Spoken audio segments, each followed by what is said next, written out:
I was like watching an interview on Artem's YouTube channel with Austin Wolf, and he said something that was really realistic to me and was really honest.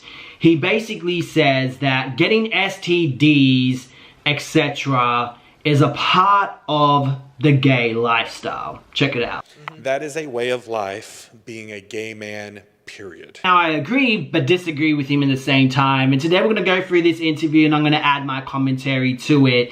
So let's check it out. So you guys that don't know who Austin Wolf is, he's a very popular porn star, and a thing that I always think about with these OnlyFans creators and porn stars is STDs. A lot of them are, most of them are really not educated when it comes to herpes. And I did expose that on TikTok before it got taken down with these little social experiments that I was doing with people on TikTok. The reality is with a lot of these stars, a lot of them are having multiple partners within a 2-week period. And they don't know if they have something and they're passing it to someone else, because technically you have to get a test every 2 to 3 weeks after an encounter to see if you picked anyone up. But if you're having multiple partners within a 1-week period, then you're not going to know if you got something from that person, and you don't know who you passed it to, and it's basically a train wreck within that community, right? So Artie basically asks him the question if his thoughts or if he's afraid of STDs. Viewers on YouTube, they want to ask you, but it was like the most popular from YouTube live stream. Are you afraid of STDs when you're like, you know, going and filming? And I think this would be a popular question for him because he is a raw porn star from my understanding. He does a lot of raw content. How do you like go mental with this? Yeah, it's actually something that came up recently. People ask me those questions all the time. You just take care of yourself. So PrEP. Now he doesn't go into full detail, and maybe he does know, maybe he doesn't, but PrEP really isn't everything. It's one of the main things, which he does mention in this video. It's one of the main things that you're protecting yourself from, as well as that a condom will also do wonders, because PrEP isn't going to protect you from the other diseases that you can get, especially herpes. So let's continue. What about like chlamydia? And then you've got the other ones that you need the pill and you need the shot for. Got it. That is a way of life, being a gay man, period. If you disagree with me, I'm okay with that. I'm just telling you how I feel. And I agree with him to some extent. Generally speaking, the gay community, in a big percentage of them, most of them, it is the way of life. Due to the lifestyle that a lot of gay men have, the hyposexuality that is promoted within the gay community. Me being a gay man myself, I've seen this happen over and over and over again. I've had many friends who told me all their sex stories, and I've had friends who have multiple partners within a 1-week period, and you just know they're going to get something, because if they're doing it, the people that they're talking to most likely are doing it as well. I think that having sex with the way we have sex, and as freely as some of us have sex, especially when you have my particular problem, it's something I guess I just get used to it. In the gay community, it is so easy and accessible to get a hookup. I feel like in the straight world, yes it is, but at some point there is some work that gets, some transactions that go through and work to win a woman over. I'm not saying that there is an easy woman and there's no woman that is just willing to give it so freely, but majority of the time, men have to work to get the pussy. I'm constantly getting tested, and I'm constantly, if needed, I always treat myself, or I have my doctor treat me. I think I probably get tested a little bit more than the normal person every 30 days or so, depending on how much of a slut you are. If you just came off your Atlantis cruise, chances are, go get tested. I like how he add that at the end, depending how much of a slut you are, you feel me? It really does depend how much you put out, because technically, like I said before, you should be getting tested every 2 to 3 weeks after an encounter. And if you really want to practice safe sex and you want to be real and sex positive, you technically shouldn't be sleeping with anyone else within that 2-week period. Now, when it comes to OnlyFans creators, I don't understand why they are not stepping it up a level and being smart. A lot of them, oh, well, I get tested this many times, I get tested every 2 weeks, but yeah, you have multiple partners within 1 week. I don't understand how they don't get one person, and some of them do. I'm not saying that none of them don't, but majority of them don't get one person and make content with that person within a 2-week period until the next tests, etc. You know, but not only that, you're dealing with people that might not be honest with you. You are dealing with people that might go hook up with other people. I'm just saying, you make sure they sign those papers. Sign here. If you give me an STD, you're paying the medication for the rest of my life. If you come up ready with some legal documents and stuff for them to sign, I think those people ain't gonna fuck with you. They're gonna run the other way. And you might get people that are actually serious and are not gonna do shit like that. But anyway, I digress. I don't care if it was 2 weeks ago. You probably need to be tested. Just be in the know. It's something Europe has had down for years, in my opinion, and that Americans hold a lot of shame around, which I think is the reason you probably get the question, is because if a gay boy or man gets this, there's so much shame around having. You should not be ashamed. You are sexy, and somebody wanted that puss, and they got it. Which is so true. There is a lot of shame around STDs, etc. like that.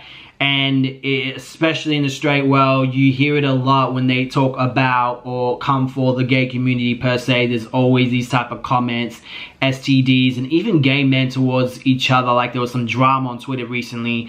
Some man made a joke about someone that had HIV, you feel me? And it's like they always try to put someone down that has it. And I really don't think that's the way to go, especially when half of these guys don't even get tested properly. And most of them, especially OnlyFans creators who practice Raw, 99% of them have herpes simplex 1 and herpes simplex 2. They just don't know because the doctors don't include it in their STD sexual panel per se. I just hope you had a good time. I hope you don't let it, I just hope you don't let something like that bring you down, because it shouldn't. It happens. It's a way of our life. It's something that straight people, frankly, just don't understand. Because it's not overly in their, they like to pretend, to me, they like to pretend it doesn't exist. Okay, so there's two things that he said here. It's a part of their life. Again, it really doesn't, there's a lot of, again, it is a big majority of gay men that it is a part of their life because they are tapped into that toxic hookup culture. Some of them are adult entertainers and they're exposed to that every time they're hooking up with someone because they don't properly get tested. They're not including certain things in their tests, etc. Having multiple partners during a week, so they are obviously, boom, high risk. We can exclude that. But when we talk about gay men in general, there's a lot of men who are on Grindr, and you guys see my social experiments that I've done on Grindr. A lot of these men are very animalistic and they are not really logically thinking about their safety. They really don't care about anyone else but busting a nut. It's a very selfish, self-centered community, and they all like to talk about progress and growing, and yes, some of them are, but a lot of them are not like that as well. It's very toxic, to be quite honest with you. But there are a portion of gay men who are not about this type of lifestyle, who are not consistently having sex every single day, who are not a high-risk group, who are, you know, only committed to monogamous relationships, who are only going to have sex when they're in some exclusive relationship with someone. There are people out there like that. It's just, it's not the lot and it's not the norm in the gay community, because when someone likes that meets someone on Grindr, the two different mindsets, it does clash. To pretend it doesn't exist. And now with the straight people, it is very accurate that a lot of them like to pretend that it does not exist. Straight people get STDs too. There's a lot of women out here who are connecting with men and getting STDs without realizing it, and even spreading it to other men. And I feel for a woman, because I feel like it's a lot more worse. For example, if you were to have an outbreak on your kitty cat, that shit is going to hurt. For some people it does, some people it doesn't. But I can imagine the pain that you're going through and the medication you have to get. It's a lot to deal with. And there's a lot of women out here that get cheated on and their husbands bring back home with STDs. And it's just crazy that a lot of people think it's out of mind, out of sight.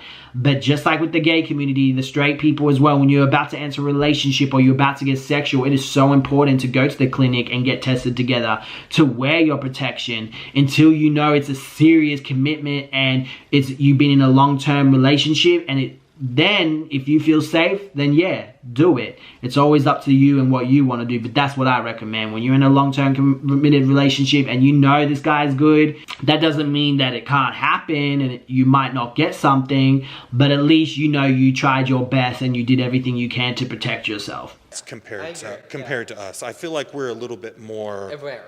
Yeah, this is a way of life, and if you're going to make the choices you're going to make, own up to them. And this is something I said to a young man very recently, because he asked me, he's like, are you clean? And the answer is, I'm tested at this time, this many times a year, this many times a month, something along those lines. Mm-hmm. I was like, okay, I was like, but in all due respect to myself and to you, don't ever believe anything anybody tells you. You can ask that question. Sure, go ahead and ask it if it makes you feel better. But you need to assume everyone is lying to you. If you really feel insecure about that, instead of justifying and making excuses that they can fake that, so I might as well open my legs, go to a clinic together with them and get tested together. That is probably the most best option, and you're going to feel more comfortable that way. But again, some people are animalistic and they're not going to wait. They don't have that patience. They want to act on their impulses and do it right now, and that's when you realize you got to realize the red flags there. Well, you clearly are a high risk group because you don't even give a fuck about your health and you don't want to get tested together. That tells me that you most likely already have something. People like that, you got to realize they are a red flag and a big high risk group. Just assume it. And even people who are not, just assume it, as long as you go get tested. But usually people who do stuff like that, it's a red flag and you know what time it is and the chances of you getting something when you hook up with someone like that.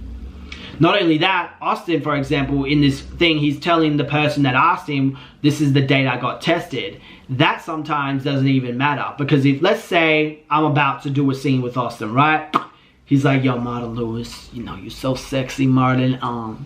Yeah, I got tested on Monday.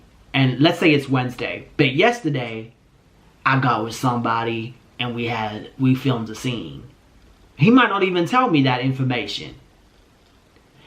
Those are the two questions you need to ask. When was the last time you got tested? And when was the last time you hook up with someone?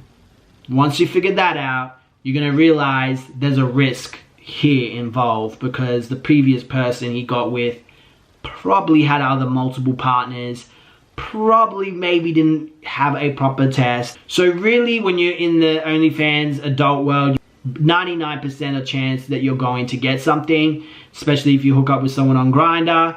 The chances of you getting something is very high. Take care of you. If you take care of you, you have nothing to worry about. So in my next video, I might give you guys some advice on the questions that you can ask to figure out if this person is a high risk group. And then you can determine if you want to go down that lane with that person. If you really, for people in OnlyFans, there is a way to do it and safely do it, but a lot of them don't care. They are money hungry and they want that moolah. So they're gonna hook up with as many people as they want within 1 week period. But there are people that are practicing safely. And there is a way to practice safely. Not only do I think you are going to have a much more safer experience, but you probably most likely going to make more money if you do this other way. I recommend to OnlyStar creators. But anyway, thank you so much guys for watching. This has been a long video. Smash that like button, hit the subscribe button notification. You want to see more videos like this, and I'll see you guys in another video. Peace.